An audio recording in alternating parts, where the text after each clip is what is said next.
Welcome, everyone, to another Voices with Vervaeke. I'm here with somebody you probably all recognize quite readily, Christopher Mastropietro, beloved friend, co-author, executive director of the Vervaeke Foundation. Chris and I are intimately working together in many important projects, from the very philosophical to the very practical. And of course, beyond all of that, before it, beyond it, beneath it, he is a dear and wonderful friend, and he will bring his lyrical touch of clarity and elucidation, no doubt, to bear on this conversation. The other person you might know of, and that's Andrew Sweeny. And Andrew is somebody that I have been talking to, and Chris and I have been talking to for quite some time on his channel. And I'm really happy to have him here so that many of my students can more readily become aware of his work and his viewpoint. Most recently, you may have seen, Chris and I were on Andrew's channel, and we were talking about the philosophical Silk Road. That video has been very well received and quite well discussed, with constructive criticism, excellent, insightful, and original connections, really recommended reflections. So thank you very much, all of you who have done that. All of this is helping me and Chris as we try to slowly craft and cultivate the logistics and the specific schematic architecture of the philosophical Silk Road. And of course, my final thanks would go to Andrew for facilitating that wonderful conversation. And I'm now going to turn things over to Andrew after Chris says a brief hello, and then Chris will say hi, and then Andrew will start by introducing himself. Hello. Thank you for this. Thanks for having me on, John. And thank you, Andrew. You kind of got the ball rolling on all of this. This topic is really fun. It's a gesture ahead in so many ways, but it's also in progress. It's also present. So, yeah, I love conversations with the two of you guys together. Obviously, each of you, but the two of you guys together. I like the conversations that we have, the three of us. I've liked them a lot, and we've been doing them for a while, and we have a really natural rhythm. So there's good chemistry to this group. I really like it. So I'm always happy to be here with you guys. Thank you. Yeah, hello. Over to you, Andrew. So thank you. Thank you, John and Chris, for inviting me to your channel. And you're both my favorite interlocutors, on the internet, and I've learned so much from both of you. More explicitly, John, but I often feel that you guys are sort of a team, that you have a twin soul or something. So this is the reason why I like to invite you guys together. Of course, it'd be just as pleasurable to talk to you individually. So I am, an expat Canadian, living in France. I'm in Toulouse at the moment, big city. And I guess I sort of started blogging, a few years ago, and came across John's Meaning Crisis series, and dove quite deep into it, and wrote a lot of blog pieces on that, because I thought that John had a wide sort of spectrum of interests that are similar to mine, although my interests are less in the scientific realm and more perhaps in the spiritual and religious realm. I started in my 20s. I went through a kind of a existential crisis and began doing a lot of Zen sitting meditation, because it was the only thing I could think of to sort of rescue my shattered, broken mind in the meaning crisis. And then I gravitated towards Tantric Buddhism. So I guess, and also I was a musician for many years. So I think those are the three things that are my passion. I'm also a teacher. The three things are my passion. I've sort of been, Zen, Tantra, and music. Those are the three things I love. And at the moment, I'm running a media platform called Parallax, with my friend Tom Amark. We're doing courses. We do a lot of podcasts, and I'm talking to a lot of people. That seems to be a thing these days. I don't know how it happened. So just what I wanted this to be a continuation of our last conversation about the Silk Road, because I'm very inspired by that idea. I'm inspired by that idea on different levels. On an imaginative level, because I've always wanted to, I always wanted to find, let's say, a home which was not, some sort of monolithic place or ideology, but a home that was kind of a dynamic spectrum of ideas and practices and religious axioms, and I was very attracted to the East for a long time, but I also know that the Silk Road goes all the way, westward as well. So maybe we can start on that note. Start talking about this whole east-west, road. This magical road, because it's a Silk Road. Yeah, the intent is that the Silk Road, as we mentioned last time, is something of an abstraction from the historical reality. The historical reality, like most historical realities, is a tremendously mixed, complex thing with some light and some shadow in it.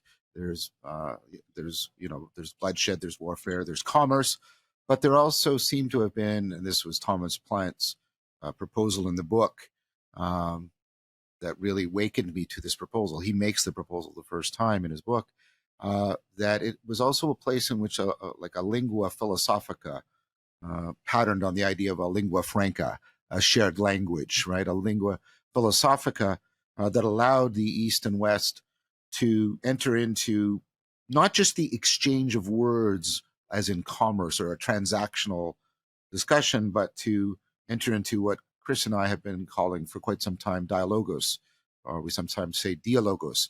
I originally emphasized the pronunciation dialogos because I wanted it to sound different than dialogue. So now I skip back and forth between them. But the point is that this is a mutually transformative kind of encounter. It's a discursive encounter, but it's not just a discursive encounter. It transforms people in multiple levels and ways of knowing. And then the idea was that the philosophical Silk Road is an attempt to bring back a lingua philosophica in order to afford that kind of mutually transformative dialogos, so that people could return and recover their religious homes, leave and travel to other religious homes, move along the road in various ways, and as a way of really orienting receptively and powerfully to the advent of the sacred that I believe is taking place right now, and many people do, in response to the meaning crisis. And one thing I wanted to keep from, I'm just giving a sort of a overarching framing to get us going again. One of the things I really want to keep on the front was something that Chris said that I thought was central and brilliant, that the philosophical Silk Road represents a distinct alternative to, obviously there's some continuity, but alternative to the religion that's not a religion. It is not a top-down engineering project. It is a bottom-up organic project in which a form of life in the very deep sense is emerging as a way of trying to properly afford the advent of the sacred. And for me, that's the crucial thing right now. I've just completed a course on ultimate reality, God and beyond. And the last book we did was Bracken's book on the divine matrix. And he does that. He traces it through. He starts with Aristotle, ends in the Kyoto school. And he makes an argument for something like a Whiteheadian Christianity. But I say that a more consistent reading of the very text and his argument is he ends up with something like, I think, which Nishida does, which is a kind of Zen Neoplatonism, which we talked about last time, where Zen Neoplatonism is not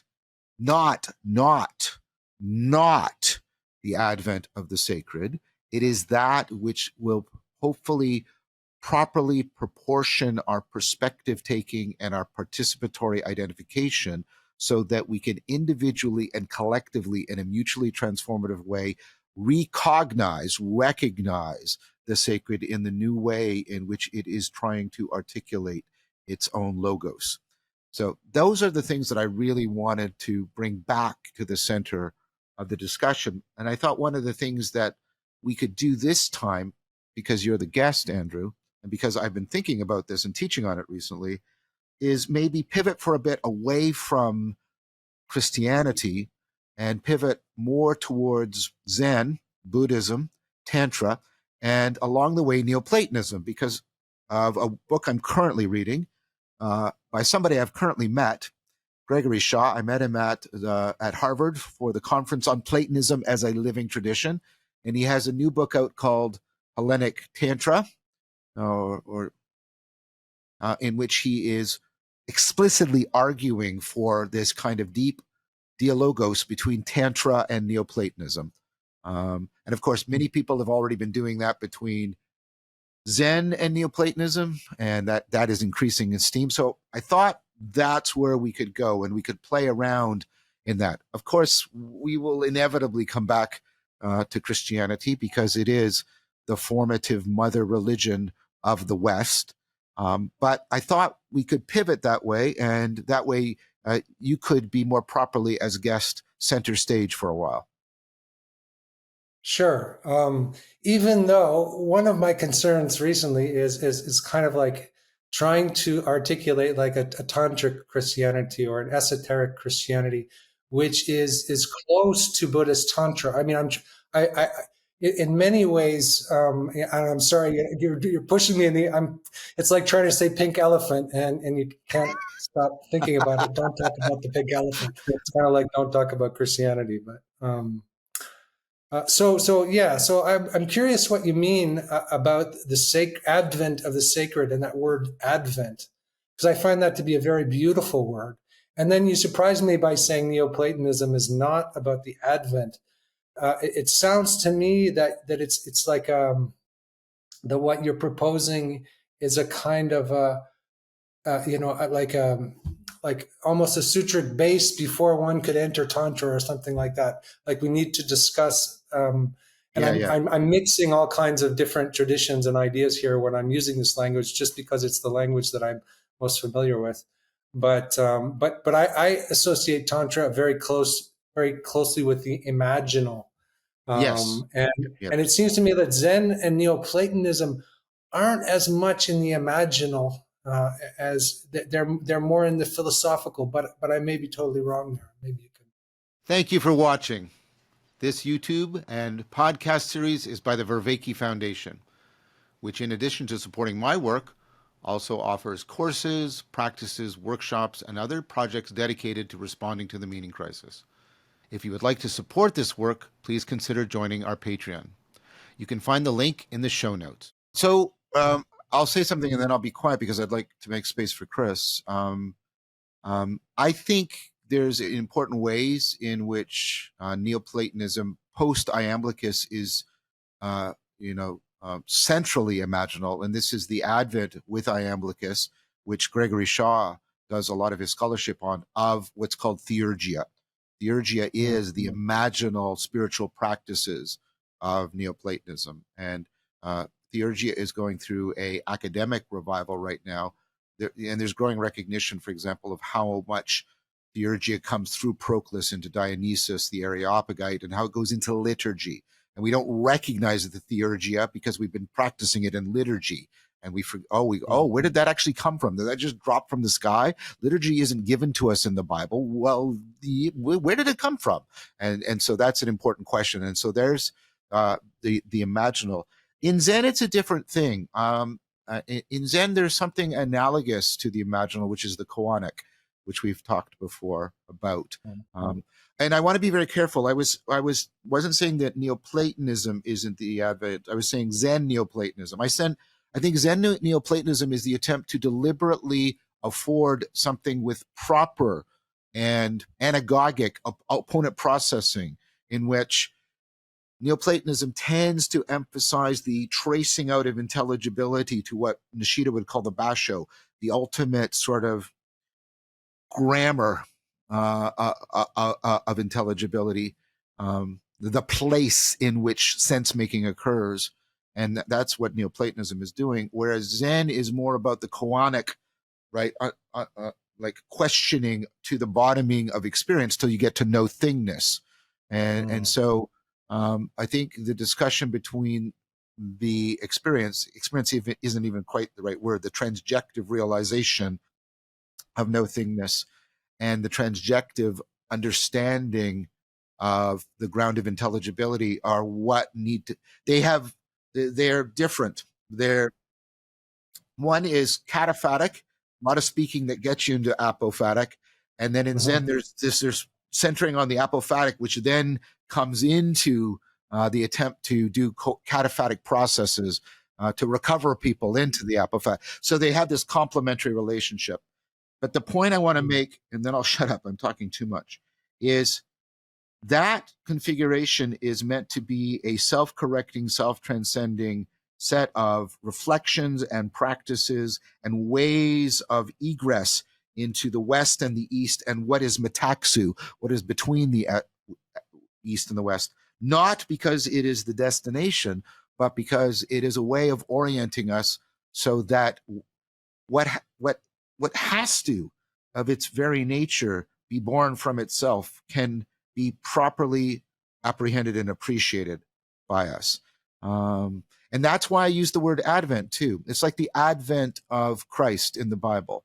And John the Baptist is not the Messiah. He is announcing the Advent, and he is pronouncing the need for repentance, for a metanoia, for a reorientation, so people can be properly prepared and receptive for what is coming. And that is how I think of the philosophical Silk Road. Yeah, I was thinking you're sort of saying clearing the ground. So yeah, the way that's Heidegger talks about it. Yeah. Move. Yep. And now I want to invite Chris explicitly into the conversation. Well, I think the thing that's difficult to understand is the distinction you're making between content and form. I think what you're talking about is that there's something formal about the project of the Silk Road, that what you're actually talking about doing is you're setting up a series of conditions. Mm-hmm. And the conditions are dialogical conditions, but you're setting a stage. You're not presuming to know what's going to take place on the stage. Mm-hmm. You're not actually presuming to know what kind of story will evolve on the stage, what kind of drama will take place. But what you're trying to do is you're trying to set the stage to allow for something to take place on it, which is a pretty critical distinction, right? It's that, like, Chris, could I do one because thing? People are going to... Could I play on the word stage, meaning not only the stage, but like a stage of development too? And then I think what you're saying is even more resonant. Yeah, go for it. No, that's all I wanted to say. I just was that it? Yeah. Okay. Yeah, I mean, because what I hear you trying to do, it's a big difference between talking about trying to do something forcibly syncretic. I'm going to take these things and I'm going to make something out of them. I'm going to put them together in a pastiche. I'm going to collage things together and I'm going to make something new in a Frankensteinian fashion. That's going to be, I know. But that's, I can hear that being heard, right? I can hear it being heard. And but that's not what you're talking about, right? What you're talking about is, no, I'm going to set a stage. I'm going to put a bunch of different people. I'm going to give them voice. I'm going to put a bunch of instruments on the stage. I'm going to put a bunch of set decorations on the stage. I'm going to put a whole bunch of things together that seem to have something to say to one another, that have complementary or synchronous histories and origins and are multivocal, but have a certain assonance in their vocality that suggests to me that they might be able to hear and listen and tune into one another like instruments on a stage in a jazz concert. And I'm going to listen for how they play with one another, because in their playing with one another, maybe they can recall a memory of shared origin. That might not be obvious at first blush, but all I'm going to do is I'm going to set the stage for them to play together. And their playing together is not something I'm doing. All I'm trying to do is allow it to happen. And that's a big difference.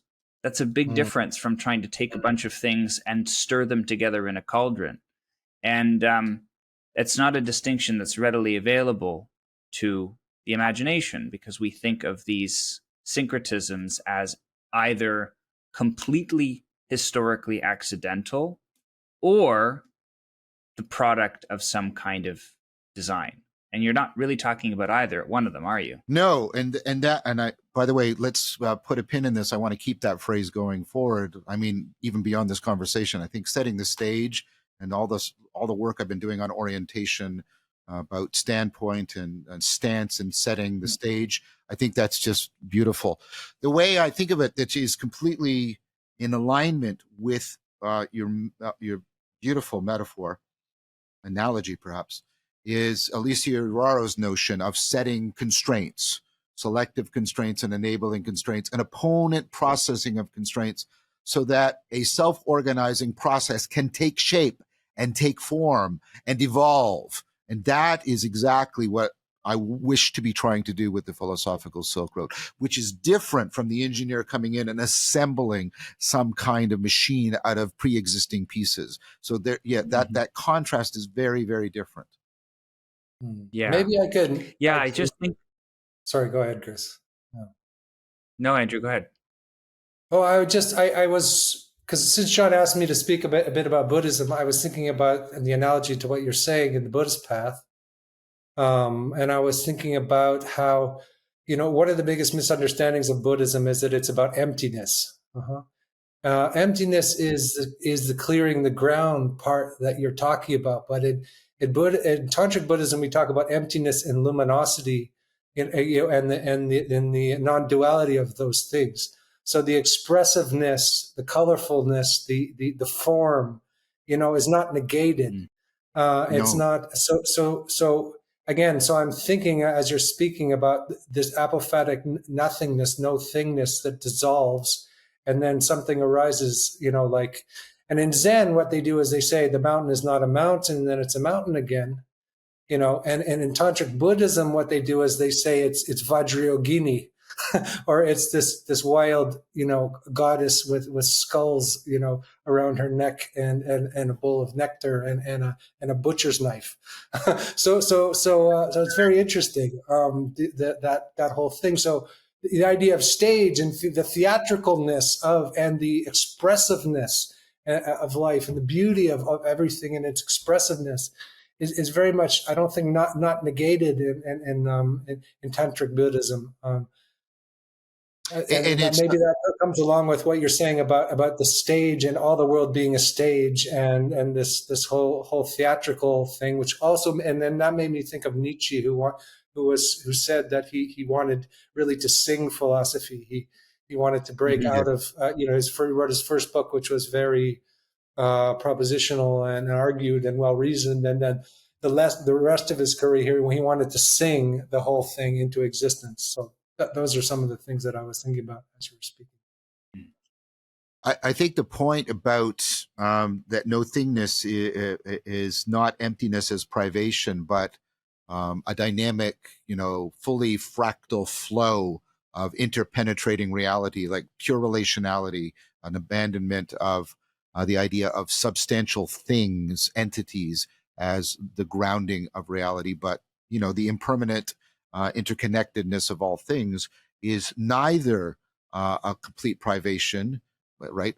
This, Andrew. This is a central thing. It's neither a nihilism or is it essentialism. It's saying no. Reality is a flow in a profound way, and I think, especially given a person whose work I'm trying to make monumentally important, James Filler's work on Neoplatonism and Heidegger and pure relationality, he argues that this is exactly what comes out of the Neoplatonic tradition and is entered in a rather unacknowledged way, but nevertheless enters into Heideggerian thought in a profound way, probably through Eckhart. And it comes deeply. The thing is Heidegger's deeply influenced by Eckhart, and he's deeply impressed by D.T. Suzuki. This is what comes out in the dialogue with the Japanese stranger. And so again, I keep bumping into this. And of course, I'm not an idiot. I know it's because of my own bias and my projects and my orientation. Good Lord, I know enough psychology. But nevertheless, it seems like these synchronicities but I do keep finding all of these places where Zen and Neoplatonism keep talking to each other.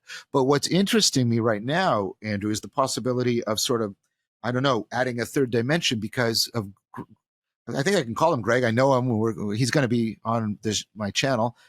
His work on Theurgy, on the soul, on Iamblichus, and the new one on Hellenic Tantric or Tantric Hellenism. I can't remember which way it goes. About also that Tantra has, right, this really important relationship with Neoplatonism. He does something on this, and so now I want to ask you. He proposes like that. There's this interesting relationship between Tantra and what you see going on in Vedanta around people like Sankara, and that that Tantra is like sort of the dialogical dance partner with Vedanta that the West has kind of not heard properly, and we've sort of been, from Richard. Yeah, is that okay? Please pick that up. Yeah, absolutely. Yeah, I was thinking about that today. Actually, I was thinking about how Vedanta and people like Nisargadatta and this whole Indian tradition. What the West adopts from that is the more intellectual aspect of it, because it's easier for the West to be intellectual, whereas they've sort of forgotten the tantric aspect of it. They've forgotten that Nisargadatta Maharaj was a Nath yogi. Before he started just, teaching us in a certain kind of just straightforward, devastating kind of a way. But there is this whole, let's say, tradition, and it's the whole Indian tradition is very in terms of the Silk Road. I'm told that in Bengal, where the Mahasiddhis or the original tantric yogis came from, that there wasn't really so much of an idea of Buddhism and Hinduism, and there was probably some Neoplatonic influences, and there was all kinds of things going on. Bactria and the Indo-Greek kingdom were there. Yes.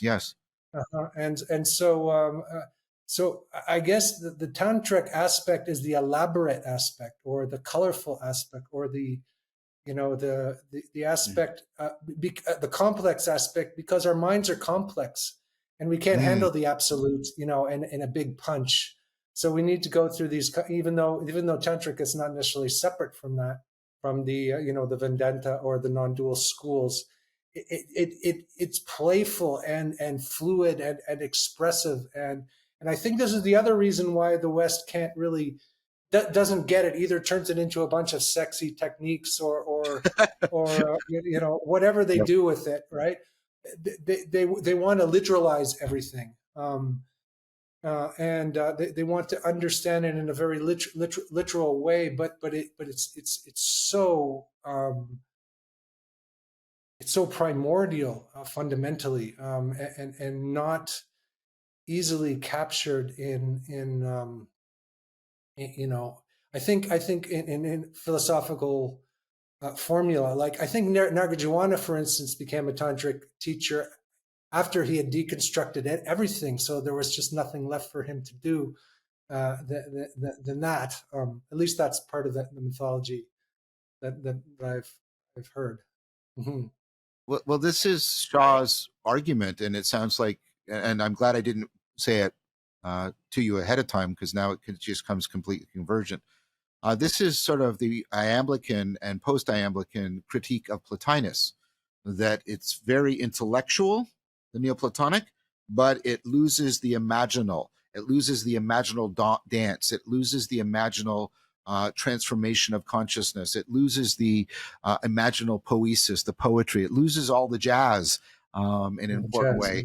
Yeah, and Iamblic is saying no, we have to have rituals that imaginal augmentation of our experience that we get caught up in, because the intellectual power on its own is insufficient. We need, in fact, instead to cultivate a deeper kind of receptivity, so that for the advent of the one, we can't just sort of ascend through intellectual and philosophical endeavor. And so that sounds almost completely parallel to what you were saying about Tantra's relationship with Vedanta.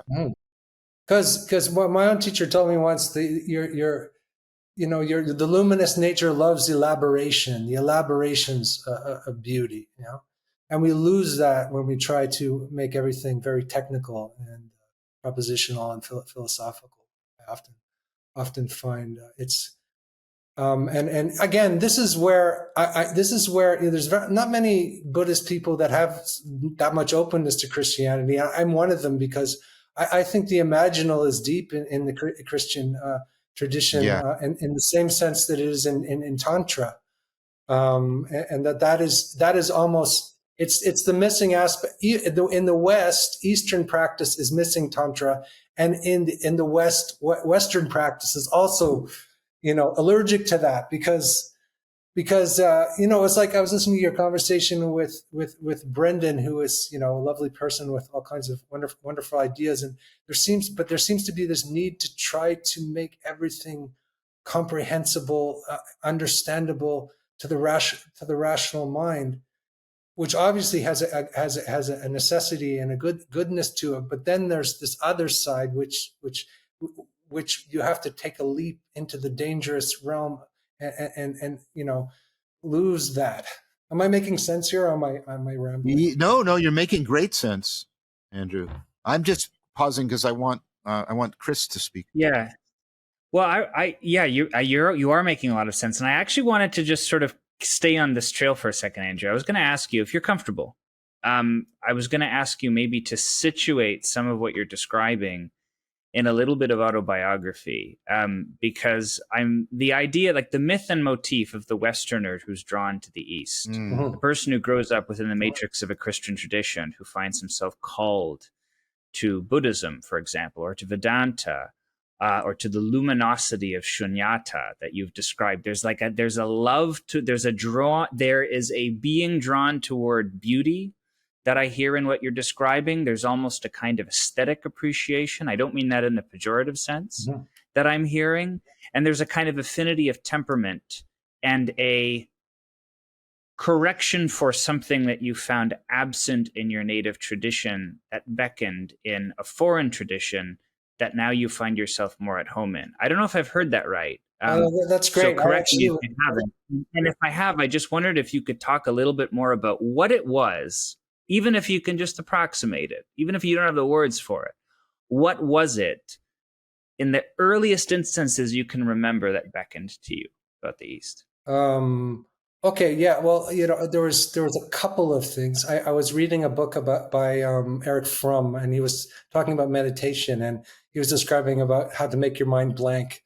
And I tried to do that, and I couldn't. I realized it was rather difficult to try to make your mind blank. And I was very young and naive at this point.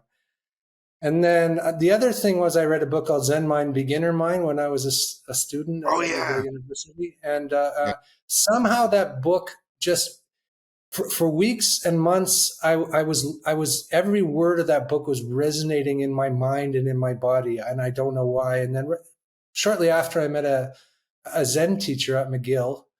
And I started practicing, Zazen. And it was just such an existential relief. I wouldn't say I understood it, but it was such an existential relief to sit in silence, and face a wall and watch my breath. It was just so beautiful to me that all of practices could be reduced to that. I couldn't think of anything more beautiful at the time. But then I did it for a while, and I went on a bunch of retreats, and I found that I was sitting there doing nothing, and my mind was just running around and around and around and around. And Zen monks go and they live in monasteries, and they spend 1/3 of their lives in zazen, working on koans, and I guess I didn't really want to do that.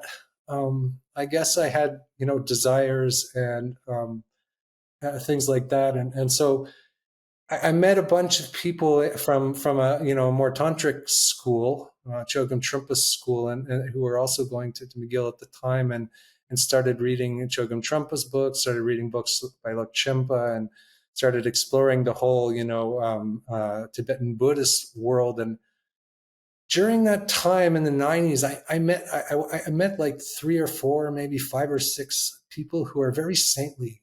People had just come from Tibet, and they had a saintly quality to them.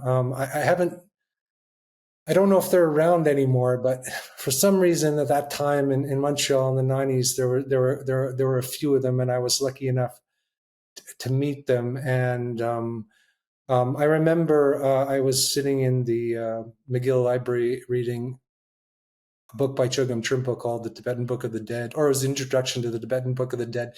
And my mind went blank, went black. It was like, and I realized that I had this sense that everything that I knew before was sort of paltry compared to what this was.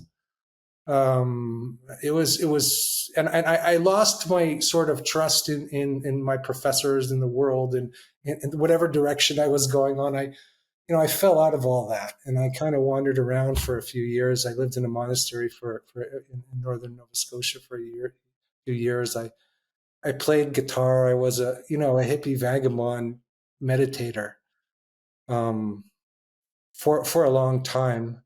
And there's something else I wanted to say. Yeah, and I began to read also about Hindu Tantra, about Nisarga Maharaj. I became kind of obsessed with Vedanta for a while as well. And then I met Traknam Kepa, who was a Westerner who understood the Eastern and the Western traditions, and that was the best thing I found, because I didn't want to become a quote unquote Tibetan Buddhist. I didn't want to become Japanese. I wanted to become Western. I wanted to find tantric in Western spirituality, because I didn't see why it had to be Eastern particularly. So I guess that's an overview. And a lot of mistakes and wild experiences in between. Could you say a little bit more? I mean, I just finished last week. I did Albert Camus' The Plague, and there's a character in there, Taru. One of the two main characters is Taru and Ryu, and Ryu represents Stoicism, and Taru is sort of the secular approximation of Saint Augustine and a Christian Neoplatonist, because Camus was actually a Christian Neoplatonist. That many people don't realize that, but that's another thing. And take the course. But anyways, but Taru says, I want to know how to be a saint without God. That's the whole problem I'm up against these days. And he's on this quest for saintliness and what it is to be a saint. And he's trying to drop down to a really phenomenological level. He doesn't want to. He's not going to buy into any supernaturalistic metaphysical explanations of sainthood. He's really on a quest, and so, and I strongly identify with Taru. And when you said that part of me sort of came alive. It's like you met some saintly people. I think I've met a person that I would regard as a sage.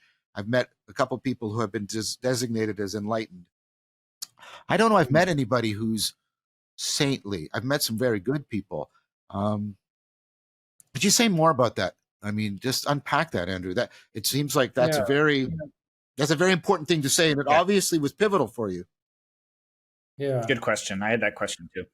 Well, I met a nun who was, in this little, and it was Leonard Cohen's old house. She was a Zen nun, and just her demeanor, not her intellect, just the purity of her demeanor in every moment was something that was almost devastating, just to be around her. That was probably the first teacher I met who was like that. And then I met this guy, this wild Tibetan yogi who was named Khenpo Tsultrim Gyatso, and he was always singing and dancing, you know, uh, he was a living Socrates for sure. So what he would do is he would give a he would I was at this retreat with him, and he'd wake up in the morning with this beaming smile and just full of just something. And then he would sort of trundle down the stairs with his eyeballs going in every direction. And he'd start speaking in Tibetan, and he had this very good translator next to him.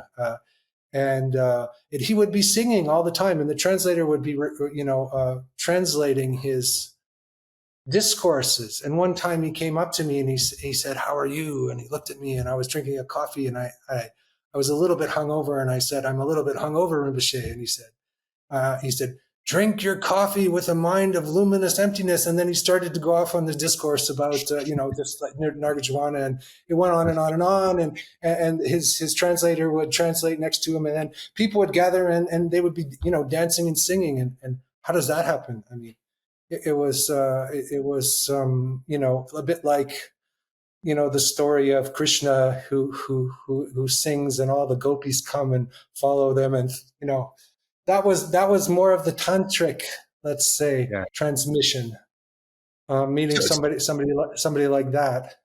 So what the first sound very sort of, and since you're familiar with Nietzsche, the first sounds very Apollonian, like her demeanor is very pure, and there's this gathering to presence. And then the other is Dionysian, and there's this opening up and breaking of the frame and being drawn towards the horizon. So, and maybe we'll have to talk about this because this next question is really hard. But what's the through line between those? What's saintliness? There's an intense joy. It's not, some morbid martyrdom. Even the first person I was speaking of, I described her demeanor in this way, but she was very capable of telling a dirty joke and had a wonderful Zen sense of humor. Right?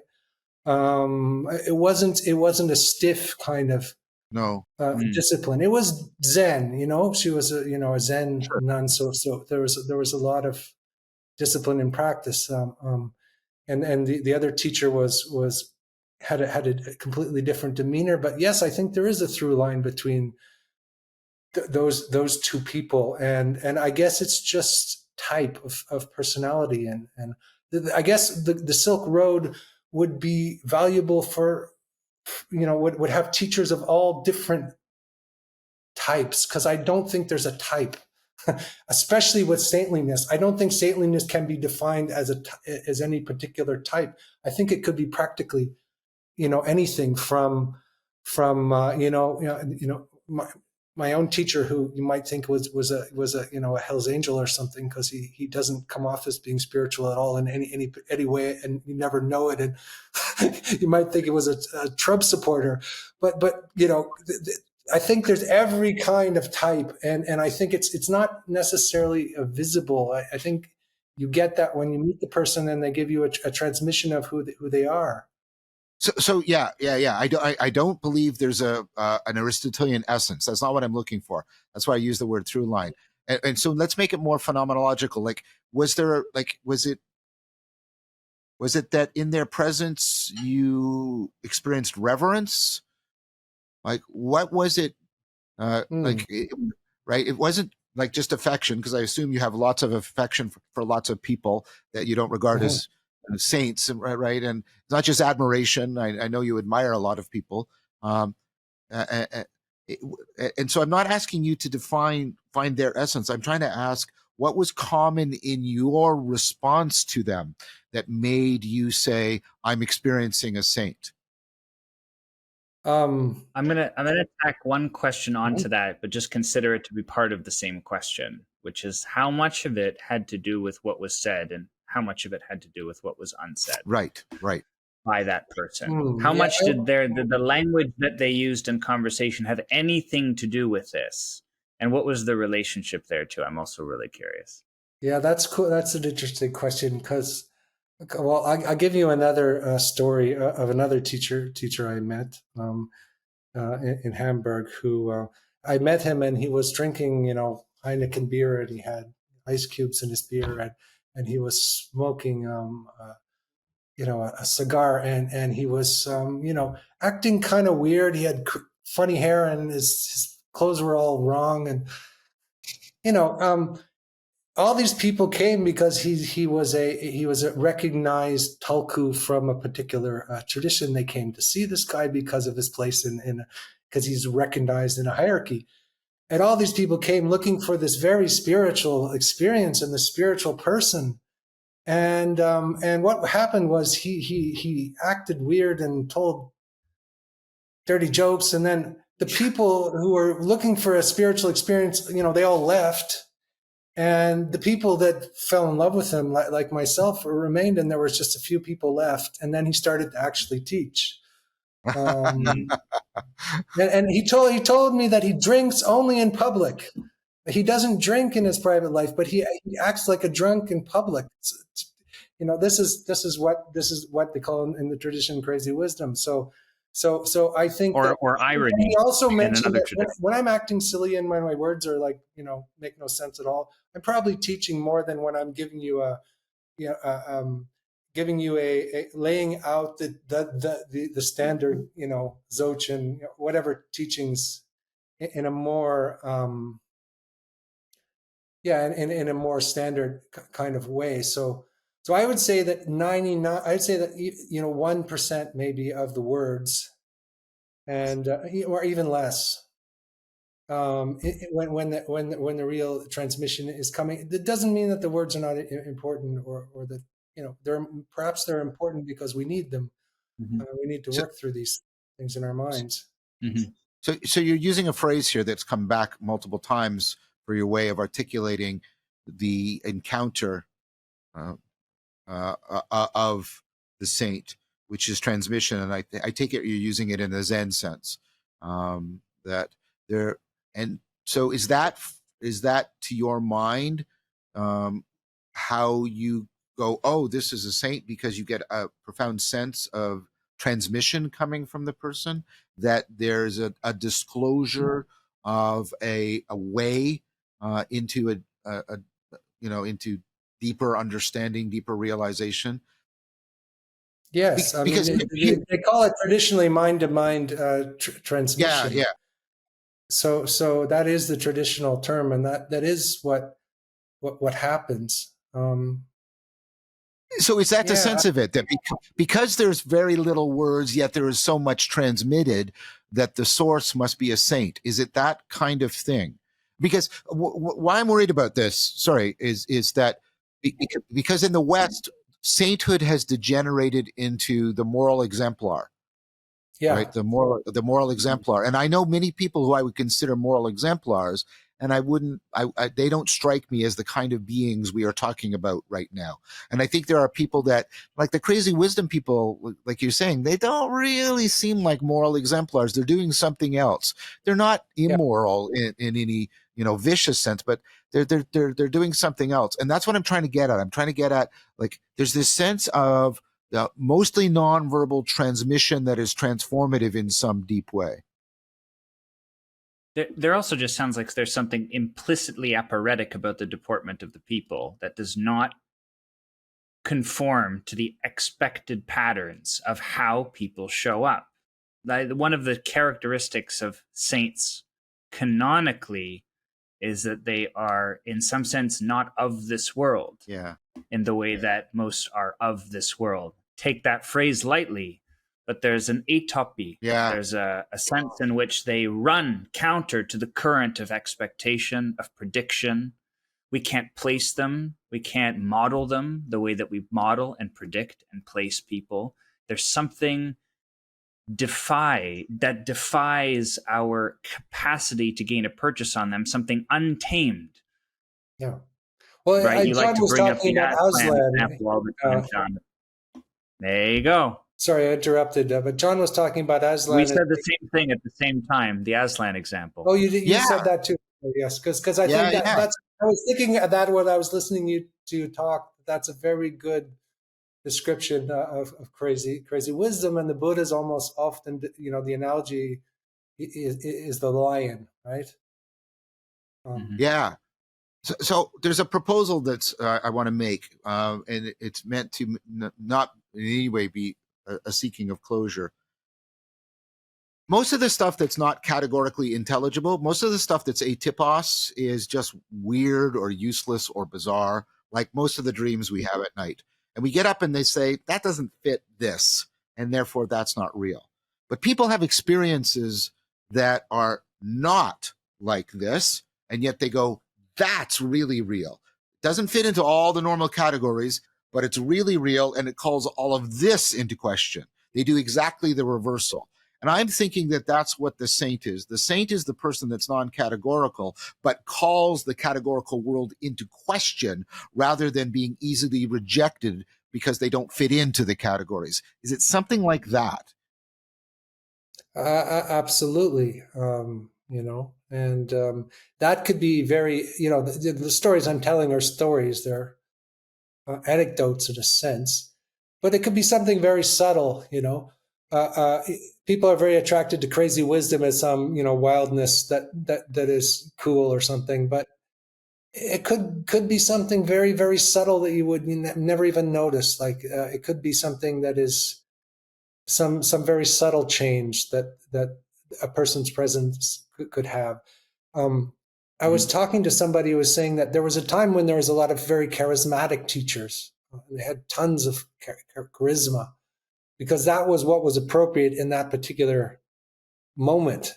In the time we're at now, maybe the time between worlds, the teachers aren't so charismatic necessarily because we don't maybe need charisma. We need something more subtle or more um, you know, I'm wondering about that, and if the charismatic teachers, that I've met, they're not going to be in public. They're not going to be easily discovered. They're not. You won't be able to find them. In a way, they have to find you.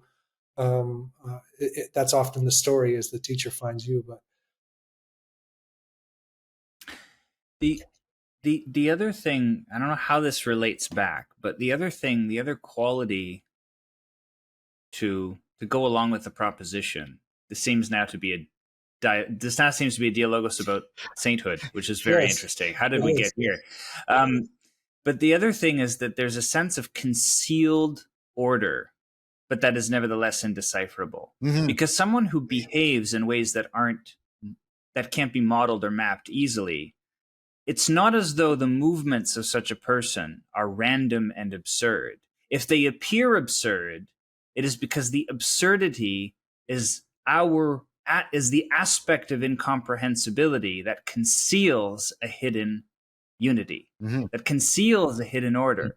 So the person who appears in the aspect of the saint that has a numinous crackle at the outer edges of their persona is concealing something. Not, I don't mean deceptively, but that there is actually a rhyme and reason to their movements. It's just that the rhyme and reason to their movements is not available to our perceptions and models the way that most people's are. And I think that that is another feature in the mix here, which is that it's not as though the person who is not of this world is simply chaotic. Yeah. It's that they might appear to be chaotic because the frame in which we are attempting to capture them cannot accommodate the fullness of what they are. And so there is a dissonance between our comprehension and whatever it is that they manifest. That seems to be somehow present here. I just wanted to name that. See what you guys make of it. I like that. It's kind of an intimate intimation of something that is like it's awe. It's something that's just beyond your scope. But you have a sense that if you were to open yourself up to the mystery as opposed to the cacophony, right? That there's actually a through line. That there's something that's followable, to which you can be disciplined, but you don't know what it is yet. But yet you have that sense of depth, um, am I picking up on it correctly? That there's Yeah, which is why you have the imitation without comprehension. yes, yeah, Right? That Mhm. comes with the tradition of sainthood, which is you follow in the way without actually understanding what it is that you're following, because you need the imitation. You need to actually, if you need to affect the pattern in order for the pattern to become comprehensible or believable, because it is Yeah, and I mean, beyond the these great masters or saints are not idiot savants. They're not dysfunctional. no, They're not schizophrenic. They're, but they might appear to be so sometimes. It's very interesting. But they're, I think that they have fallen into a higher order in this. And often I've noticed that maybe they're even more functional than the rest of us. Like they're more worldly. They're more capable of being in the world, and than we are in some sense, or more capable of just you know because I think most human beings live about 10% of their potential, and the great saints and masters are living 100% of their potential, or maybe potential isn't the right word, maybe their divinity, if I can use that, these crazy religious words which I like to use and provoke people with. But I think that they're fallen into utter divinity. That's a possibility. That is a potential and a possibility, which we intimate, but and we fall short of. But when we notice that the saint is the person that shows you that potential and that possibility and that of fullness and completeness and utter affectionate and love and wisdom, happening on a level that is really is beyond what most human beings can imagine. I'm being very provocative here, but no, that's good. good. That's what Good. that's what we want. So I'm getting a sense, like I've been making the proposal that building off of Polanyi and Esther Lightcap-Mead and other people, that, and which comes out of the Neoplatonic tradition, that we find something real when we find that it's an inexhaustible source of intelligibility. Unlike the dream object, you can't, you can sort of learn everything there is about it. The real thing is combinatorially explosive. And then the sacred object, the sacred entity, used as neutrally as I can use that word, is one in which that is afforded to us through reciprocal opening. There's something about it that opens us up, and then it opens up responsively. And then what I'm hearing you both say is like that. What we get in the saint is somebody who somehow transmits that to us, and we suddenly get opened up, and they open up as we open up, and we get a sense of a trajectory, of a depth, of an order that exceeds our grasp but will never actually horrify us, and things like that. And Well, it will horrify us. I think it will horrify us. well, maybe we're using the word in two different ways. I mean horrify in the sense of losing our grip on like becoming insane. I think it will horrify us, perhaps in the sense of the numinous, but I meant more in like like you find yourself in The Shining or something like that. Okay. Right. yeah. And Yeah, but there is a potential in Tantra for going insane, and I think That's right. that's when people try to imitate that kind of behavior, Yep. emulate that, and it doesn't come from wisdom. It comes from the darker aspects of the ego. There's a word in Buddhism called I forget what it is. It's sort of the ego monster. It's called Rudra. Right. And so one could develop a simulacrum of that, and of course it's dangerous because maybe people meet people who are not really that, and they're seduced by a certain kind of behavior, and so the whole game is very very very very very dangerous. And it requires, I think, a lot of preparation, a lot of clearing the ground, a lot of real ethics, real serious ethics, not just hippie experiment. you know, Yeah, no. I that's what I was trying to get at. I was trying to get at that there's a musicality to it. Yeah, Chris, I get what you're saying. There could be an element, but I'll use the term numinous for what I think you want to put your finger on there. Sure. Right. Yeah. And so, and so the saint would strike us as really real because, when you have that moment of intimacy with the beloved and you get that sense of the depth, the inexhaustible depth in them, and then they become really real to you. And that's the Velveteen Rabbit, and it's also Aslan. And we have a lot of mythological tropes around this. And I'm wondering, this is allowing me to form a question. Andrew, did you experience something like, and I don't mean, I'm not excluding, but I'm not also restricting it to Eros, but did you experience something like that initial impulse that comes to fruition in love when you met these saintly people? Did you feel Yeah. some? Yeah, that's what I wanted to know. Well, I think it is a love relationship. I kind of almost see that between you two guys. It's older and younger. There's a love relationship.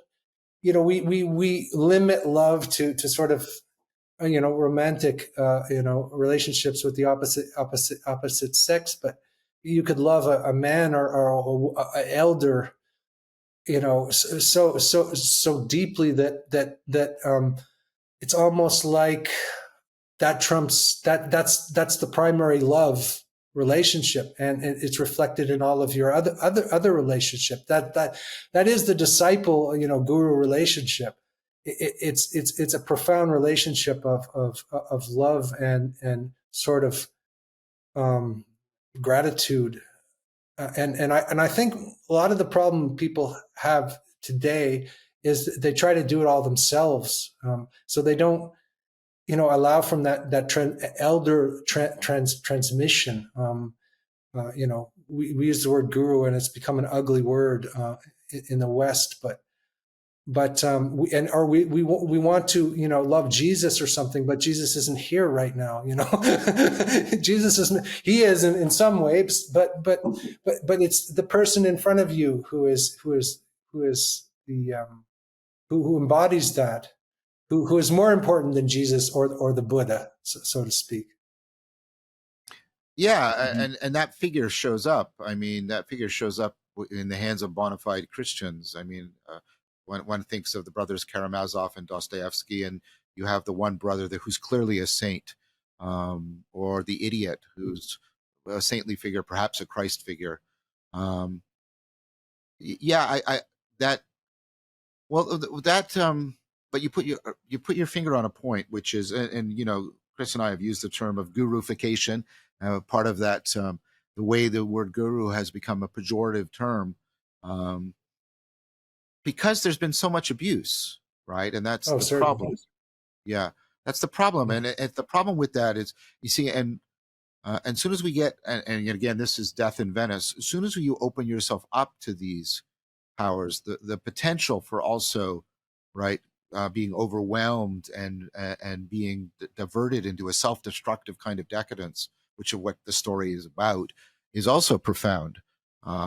So what? Well, one thing, you mentioned the idiot, and I love that book. But I think the Christ figure, what was his name? Prince Mishkin.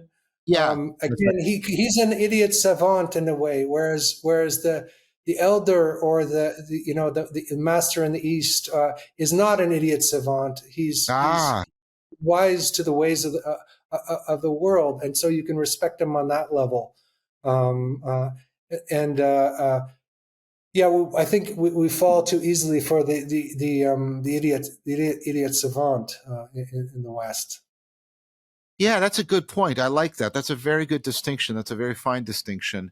Do you think the bodhisattva is something strongly analogous to the saint? Yeah, sure. Yeah, of course. I think it's it's just another word for the same thing. Again, and probably in the East, it's a word that is abused, just like the word saints are abused. But I remember Pema Chodron talking about reading about these saints and how they, she didn't feel that she could connect to them because they were all so holy, and they were all martyrs, and they were, whereas some of the Eastern saints were magicians and really bad people who changed, or criminals, and Yeah. or who lived with prostitutes, and like more like Jesus. But I think there's a problem with a sort of false holiness. There has to Yeah, be a yeah. rugged earthly quality to the sage that makes him profoundly trustworthy, Yeah, not necessarily otherworldly. that's why Well, Augustine there's holds such a prominent place for me as a model of a saint, because exactly that. There's no way you look at Augustine and get the idiot savant, pure holiness. Like, this guy is deeply, deeply capable of self-destructive behavior, and he's honest about it, and he wrestles with it. I have my criticisms of him, but yeah, I agree with you about that. I'm very, and I think that's one of the ways in which I try to distinguish between the guru in the negative sense of the word and the guru in the saintly sense of the word. I think the saint is somebody who is willing to show their sin, and Yeah, is willing to be open to self-correction in a profound way. Whereas the guru in the pejorative sense is trying to present a pristine product that is beyond question in order to marshal an authority that is always beyond question. yeah, yeah. I mean, the real thing for me, you're struck by the intense humanness, Yeah, not by otherworldliness. And also, it's somebody who is, going to go to the restaurant and, tip the waitress, not somebody who's sitting up on a throne. yeah. Somebody who's very, very, very, very human, and Well, devastatingly human, like somebody who goes down the mountain, not up the mountain. In the sense, somebody who Mhm. comes down to be with the suffering of others, and is almost like, that's almost unbearable for that person. Somebody, I spoke to a teacher who said that just enlightenment is unbearable because you're open to all the suffering of the world. It's an unbearable um, state to be in, no matter how um, full it is. So there is a sense that being here is unbearable on some level, and the more that we can bear the unbearable, maybe that's a good definition of a saint. I like this. A One who person can who's bear the capable of unbearable, and bearing, and bearing it for us. Is that what you're also implying? I take it.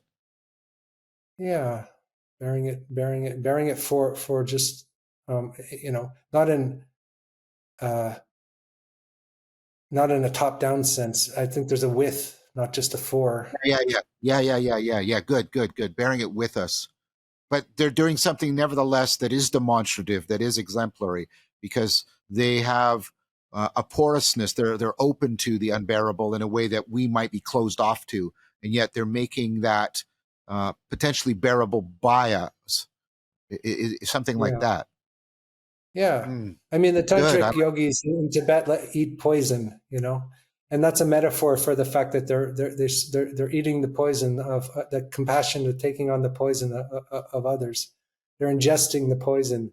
There's a story about yogis who drink mercury, and they're drinking our own deathliness, so to speak. That's kind Oh, of a cool analogy I like, and that's why poison is a very Mhm. important thing in tantra.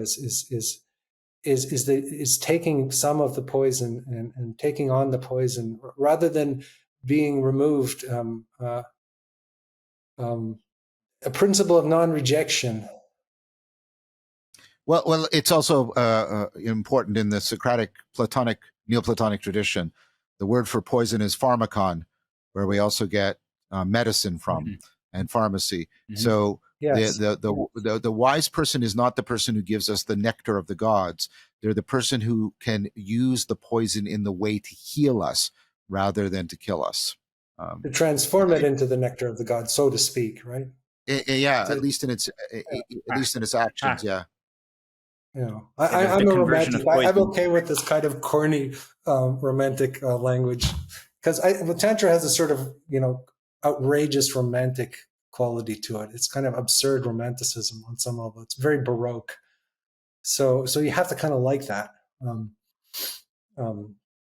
I think people are, I think some people of sort of refined intelligence, have a hard time with it's not so appealing. Taking on this kind of outrageous romanticism, because you've criticized romanticism in the past, and I've thought about that, and I've thought it's a valid criticism. But but there's still we still have this romantic nature, and what do we do with it? Yeah, I'm gonna turn things over to Chris for a sec, but I think the Romantics rediscovered the imaginal, but I think they severed it from the Logos because of what had happened to the Logos in the hands of the Enlightenment, I think what you can see in the Neoplatonic tradition is the imaginal remains bound up as it should be. Love and Logos are both metaxu. They're both in between. They're both transjective. They both are at home, and they belong together in the imaginal. And so my criticism, I'm now, I hope, more careful. I now say decadent romanticism. I think the original insight into the revelation, the recovery, in Tolkien's sense, of the imaginal was something for which we should be grateful for the Romantics. But I think that longer term severance from Logos, which, to be fair to them, was due to the fact that Logos had been reduced to logic. But that's the problem. So I see it in a much more dynamic way, which of course is my want. But I'm going to stop because Chris has been holding back, and I want to hear what he has to say. Yeah, we need to hear more from Chris, don't we? Yes. Yeah. No, we don't. Well, maybe that was the moment's passed for it. I think I was just sitting with this idea that, canonically, if we disambiguate what we mean by sainthood and place it in its corresponding tradition, within that tradition, the lives of the saints, some more evidently than others, cleave very closely to the sources of human decrepitude, right? Like, necessarily so. That's not an accidental feature of the life of a saint. That's an essential feature of the life of a saint, is that they make direct conscious contact with the bedrock of sin and finitude and all that makes humanity fallen and exhausted. And the idea of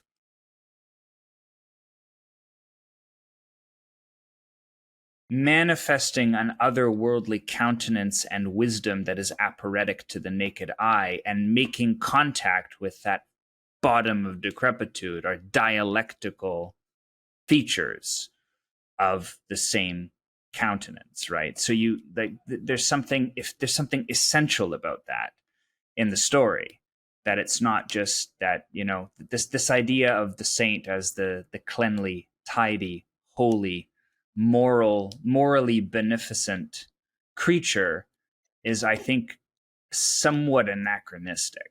I just don't think that's what we mean. Or if we're talking about something different, we're not talking about saints, if that's what we're talking about, even though we've retroactively made them into that. The character of the saint is its proximity to the divine. And the divine is numinous and horrific in addition to whatever else it is. And so the saint takes and funny. And humorous, of course, and ironic. Hilarious. And there's absolutely full of humor. I want to add that to and maybe that's what the East adds to the story, because that's been kind of brushed under the roof. Because I don't believe that one could do unless one had an extreme, intense sense of humor. Yeah. I want to push back on you, Andrew. I think while the Bible seems to be lacking in that, the lives of the saints are not lacking in humor. And especially the Desert Fathers, there's a lot of humor and irony in those texts. There's a lot going on. But what's striking me? I don't. I mean, like the watered down Christianity of. Oh yes. Now I understand. I see. Of the mega churches and whatnot, and this kind of I know that Yeah. the essence of sainthood is the same in all the traditions. It has to be like it's in the Sufi tradition. It's in esoteric Oh, Christianity. for sure. It's in Tantra. It's in all of them. But it's profoundly humorous. It's that's so important. Because humor is holding two different perspectives that could undermine each other, but holding the tonos and resolving it with play. And what I'm hearing is the saint is exemplary for holding the tonos of finitude and transcendence. Yes, they are proximate to the divine, but they are also always proximate to the human, and they are holding that together in an exemplary way. Whereas we tend to, and this is what the literature like that I'm doing through in the literature, we tend to lose the tonos and we careen between falling into our finitude and despair or expanding into our transcendence with hubris. But the saint is exemplary, right, of holding that together and keeping those two things that could so readily degenerate into a clash of absurdity or antagonism, but keeping them together. And I believe the Platonic proposal that the holding of the tonos of our finitude and our transcendence is the proper realization of our humanity, of our humanness. And so the saint would therefore be an exemplary human being in that fashion. This is now the way I'm going to update the proposal I'm making about what the saint is. Mm. Yeah, that's so fully like vertical and fully horizontal. Yes, Fully with exactly. us, and also fully connected to the beyond. It's like, And in that way, in the Christian tradition, they would be Christ-like in the way that Christ was in the incarnation, binding the human and the divine together. But of course, that that doesn't have to be a feature because there's other ways of understanding. We talked about this last time: the interrelationship, the interpenetration of the finite and the transcendent. Um, And it's humor. yeah. And it also brings up this question again about the Camus quote, right? Can one be a saint without God? And one way of thinking about the role of humor and its necessity and its relationship to wisdom and numinosity is the way I sometimes like to think of it as this: the human being cannot hear the voice of God directly, but as it makes its way through the principalities to the human ear, the sound that is most proximate to it is laughter. nice. And so the saint can hear the laughter. The saint can hear the laughter. That's very interesting because laughter sits on the border between speech and non-speech, and it's filled with flow. It's filled with insight. It's filled with deselfing. You're decentered when you're laughing. That's very, very good, Chris. That's very, very good. I like that. That really captures it a lot. We should move towards wrapping this up. This is our usual amount of time for Voices with Vervaeke. I was just getting started, John. I was just getting started. It's always just getting started when it finishes. Well, always just getting started. I like the fact that the Silk Road, and I think this was completely right and germane, the Silk Road became a Dialogos about sainthood. I think there's a reason why that happened. And I don't want, and there's an intuition, and I'm not going to probe for the intuition. Like, I don't want it explicated right now, but I just want to acknowledge it. There's a connection there, a deep one. I think the pilgrimage, on the Silk Road is enmeshed with the saint in some way. Not that the pilgrims are saints, but they're typically following, I don't know what to call them, milestones that have been cast by the saints along the way. But that is what a pilgrimage is by definition, isn't it? Yes. Following the path of the saints. So that's what exactly. What else would it be? We're walking in their footsteps. Exactly. And